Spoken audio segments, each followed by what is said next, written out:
Luca प्रमाणे सुवार्थ दाका मळ्यांतल्या वखलांचे वपार। उपरांत जेसन लोकांक ही वपार सांगले। एक मनशान एक दाका मळो रोयलो आनी शेतकारांक तो घेनेक दिवन जायतो काळ तो परगांवांत वचोन रावलो। फळ पिकचो वेळ येतास घेने बाबतीं आपणाक मेळा जाय जाल्ल्या फळांचो वांटो घेवच्याक आपल्या साकराक ताणें वखलां सारशी धाडलो। पूण तांणी ताका मारून भोडोवन रित्या हातांनी फाटीं धाडलो।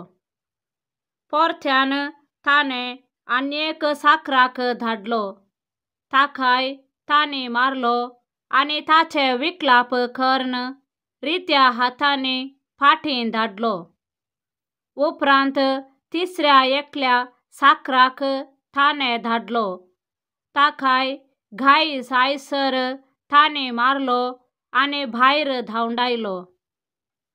तवळ दाका मळ्याच्या धन्यान चिंतलें, हांव कितें करूं?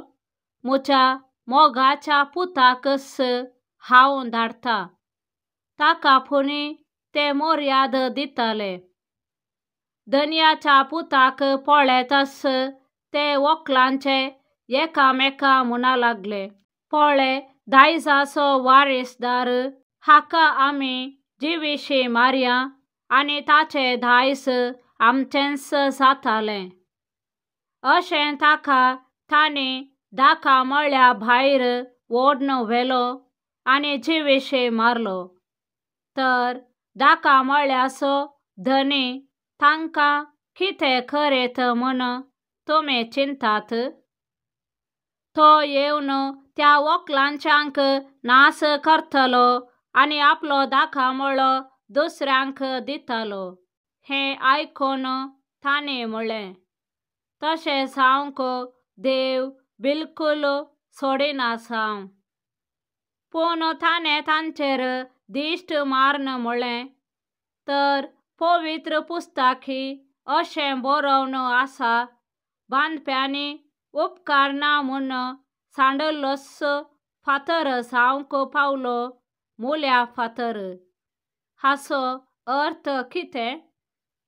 जो कोण त्या फातराचेर पडटा तो बेजार जावन वेतलो आनी जाचेर तो फातर पडटा तो ताचे पोंदा चिरडोन वेतलो। शास्त्री आनी प्रधान याजक ही वपार जेजून तांचेच विशयांत सांगली म्हूण समजले। ताका थंयच कैद करते, पूण लोकांची तांकां भिरांत आसली। आमेन।